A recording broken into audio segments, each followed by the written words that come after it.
Bonjour à tous, j'espère que vous allez bien. Aujourd'hui, on va parler d'un sujet, du coup, moitié maladie, moitié une petite anecdote, puisqu'effectivement, récemment, j'ai dû passer une coloscopie et du coup une fibroscopie pour mon gastro-entérologue pour faire un petit état des lieux, etc. Donc, je vais parler un peu comment ça se passe de la coloscopie, etc. pour ceux qui peuvent être angoissés par ce type d'examen et qui ne savent pas comment ça se passe. Et puis, je vais parler aussi un petit peu du coup de comment ça s'est passé pour moi, etc. Donc, la coloscopie et la fibroscopie, ça se passe à peu près toujours de la même façon, selon le chemin normal, on va dire ça comme ça. Le protocole est censé se passer de la manière suivante. Vous allez chez votre gastro-entérologue qui suspecte ou qui sait déjà que vous avez peut-être un problème, etc., qui va vous recommander, ou votre médecin traitant, qui va vous recommander auprès d'une clinique ou d'un hôpital pour passer la coloscopie. Vous allez avoir normalement un rendez-vous au sein de cette clinique ou de cet hôpital avec un gastro-entérologue qui va vous donner un rendez-vous anesthésiste, qui va vous fixer une date pour l'intervention. Vous allez du coup avoir ce rendez-vous anesthésiste normalement environ une semaine avant. Vous allez lui expliquer, voilà, il va vous poser des questions, etc. Il va vous expliquer comment va se passer l'intervention, comment vous allez être endormi, etc., etc. Si vous avez des questions, évidemment, à lui poser avant l'intervention, si vous êtes angoissé ou ce genre de choses, vous pouvez lui poser toutes les questions que vous avez à ce moment-là. Il va vous donner plein de papiers, parce qu'évidemment, c'est toujours folklorique à ce moment-là, tout ce que vous avez à signer, mais c'est normal, c'est le protocole. Et après, vous allez avoir normalement une date en disant il faut que vous veniez le matin après avoir suivi 4 jours normalement de régime sans résidus.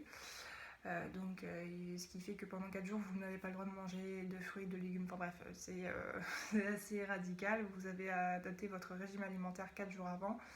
Et la veille au soir, il faut que vous preniez un truc qu'on appelle la purge colique, qui est un grand moment de plaisir et de bonheur.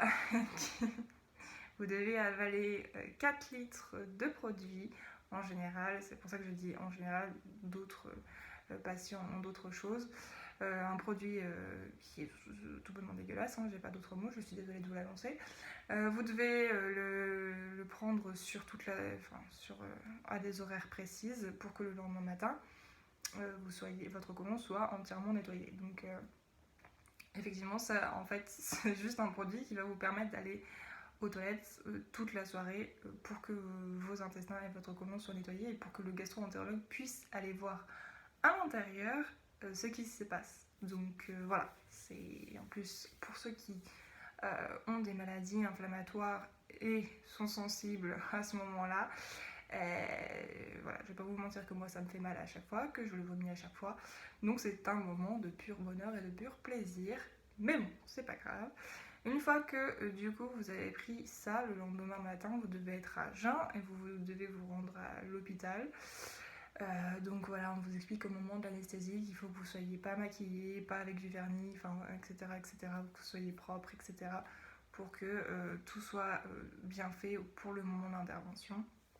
Normalement, une fois là-bas, on vous prend en charge et puis on vous réexplique comment ça va se passer, on vous donne une blouse, enfin tout ce genre de choses, etc. Et après, on vous attendez. Du coup, votre tour, c'est une intervention qui est en général courte, du coup. Vous restez ensuite en salle de réveil et ça se fait en ambulatoire. Donc vous sortez normalement, si tout se passe bien, ou si vous n'êtes pas pris trop tard le soir, vous sortez du coup dans la journée. La seule chose, c'est que dans la journée, vous n'avez pas le droit de conduire, puisque c'est quand même une anesthésie générale, donc il faut qu'elle se dissipe dans le corps. Et que vous n'avez pas le droit de prendre de décisions importantes, enfin, ce genre de choses en fait, hein, tout simplement, puisque vous pouvez encore avoir des effets de l'anesthésie. Voilà, c'est pas quelque chose qui est douloureux. Enfin, moi, voilà, j'ai peu d'effets en plus avec l'anesthésie, donc voilà. Tout ça pour dire que cette fois-ci aussi, je suis tombée sur une équipe incroyable qui ont tous été très sympathiques, qui m'ont tout expliqué bien de A à Z. Même si je connaissais déjà la procédure, ils m'ont réexpliqué quand même afin que je sois vraiment bien préparée et que j'ai pas de stress, puisque forcément toute intervention peut causer un petit stress, hein, c'est normal, voilà, c'est pas quelque chose qu'on a l'habitude de faire tous les jours.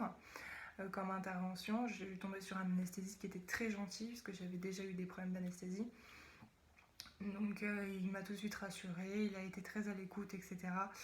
Et voilà, après ça s'est très très bien passé, je suis rentrée chez moi le soir et c'était fini. Voilà. C'est tout ça pour dire que cette intervention peut paraître un petit peu angoissante, surtout que c'est quelque chose qu'on connaît pas tout de suite. On explique. Moi, la première fois, on m'a rien expliqué. On m'a dit juste vous prenez la purge colique. Sauf que je ne savais pas les effets que ça avait. Je ne savais pas pourquoi, du comment on me donnait ça. Donc, le soir, quand les diarrhées se sont déclenchées, je me suis dit ah ok super. On m'avait pas prévenu de ça. J'ai passé une des pires nuits de ma vie forcément, puisque voilà, pas beaucoup dormi. C'est quelque chose d'assez stressant. Puis les 2 premières fois, j'ai eu des équipes qui n'étaient pas forcément super sympathiques non plus avec moi.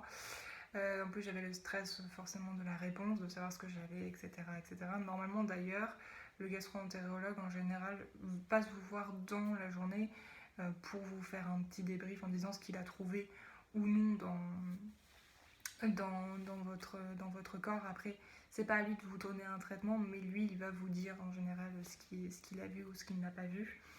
Et du coup, voilà, c'était important. En plus, avec la période de Covid, c'est pas forcément évident d'avoir ce genre d'intervention. Donc voilà, c'était pour vous expliquer un petit peu. J'espère que j'ai un petit peu dégrossi cette intervention. C'est une des interventions qui est quand même beaucoup faite, qui est quand même très régulièrement faite. C'est quelque chose qu'ils ont l'habitude de faire, même si ça peut être impressionnant la première fois, bien sûr, et puis les fois d'après aussi, pour les gens qui sont angoissés de l'hôpital, etc. Ça peut être pas évident. Et puis pour les gens qui ont des maladies digestives, c'est quelque chose que de toute façon vous allez faire régulièrement tout au long de votre vie, malheureusement. Mais bon, c'est comme ça. Si vous avez des questions, je vous invite comme d'habitude à les poser en commentaire. J'espère que j'ai été assez claire. Et puis je vous fais des bisous et puis à bientôt.